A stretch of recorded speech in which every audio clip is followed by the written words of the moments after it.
Welcome to the Thunder and Lightning Show.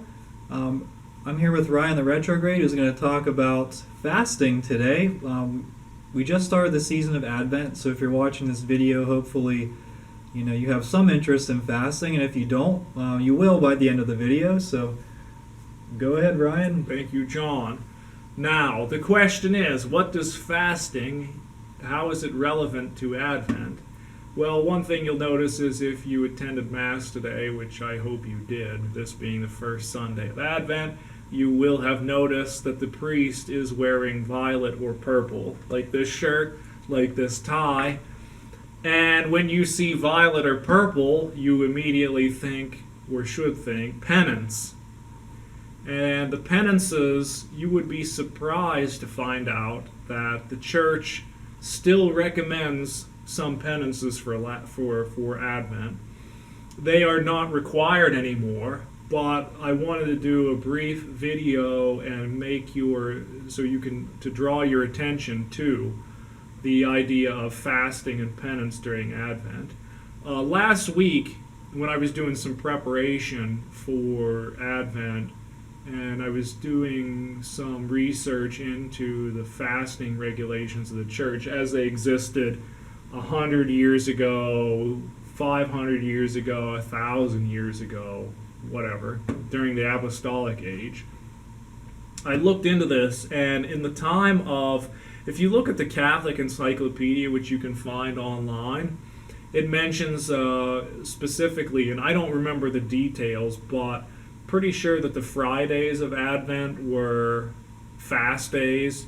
Of course, they were days of abstinence because every Friday of the year, except if it was a holy day of obligation, was a day of abstinence, so no meat. But even 100 years ago, the Fridays of Advent were considered fast days, where you were going to do one meal and two snacks. If you go back further than that, I think you come to, if I recall correctly, reading the Catholic Encyclopedia article, every day of Advent was a fast day, except I think Sundays wasn't, maybe Saturdays weren't. But the salient point here is this: you can learn a lot by following the Church's liturgy, and when you see the violet vestments at Mass, you should immediately consider that this is a time to begin penances and fasting and almsgiving. And right now, it's not mandated by the church, so that just means even more so that it's an act of charity and an act of devotion. So I would encourage you all, this being the beginning of Advent, the first Sunday of Advent, to keep in mind what you can do for the love of God and for the restoration of holiness to the church and for the restoration of the glories of the church and in penance in reparation for the sins of many Catholics. And that is prayer, fasting, fast every day during Advent if you can. If not, do Wednesdays and Fridays. Abstain from meat on Wednesdays and Fridays and as much as you can. Also, traditionally, you were not allowed to have dairy or milk or eggs on any of the purple days, and this is something that some Eastern Orthodox still observe. So during their Philip's fast, which begins about mid-November, it's their equivalent of Advent. It lasts until Christmas. So there's no eggs, there's no dairy, no cheese, no meat.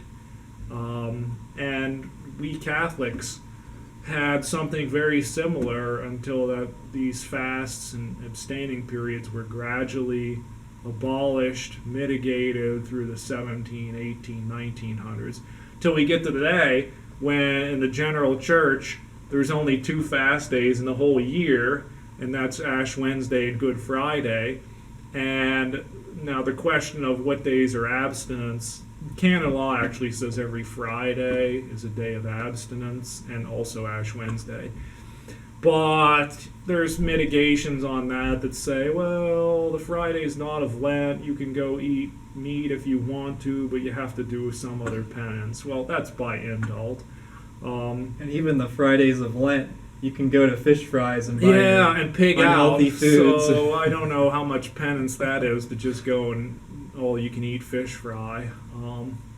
So, in conclusion, I'd like to draw your attention to that. When you see the violet vestments for Advent, begin to think penance. Think of the second coming of Christ at the end of time. It could happen today. It could happen tomorrow. It could happen December 25th. Think about your death. It could happen today. It could happen tomorrow. It could happen who knows when. But two things are clear. One, you will die. Two, Christ will come again. And three, you will be judged. And so now you have the time. The church teaches you. It gives you the opportunity to begin to do penance so you can save your soul. And one more thing to note, if you watch this video before December 6th, 2019, that day will be a day of prayer and fasting. It's designated by a group of exorcists for that specific purpose. And that also happens to be, I think, St. Nicholas Day. Mm-hmm. Yeah, so if you watch this video before December 6th, just mark that on your calendar. You can say extra prayers too. That would be awesome. And these exorcists, they see something coming, and obviously, I post videos all the time about corruption in the church. So who knows? But just use this opportunity. And the December 6th is really a great day to make a target date for committing to prayer and fasting during this Advent season, and then just continue it through the rest of the season. So thank you so much for watching, and I hope you have a great Advent. And comment, like, and subscribe. Thank you, John.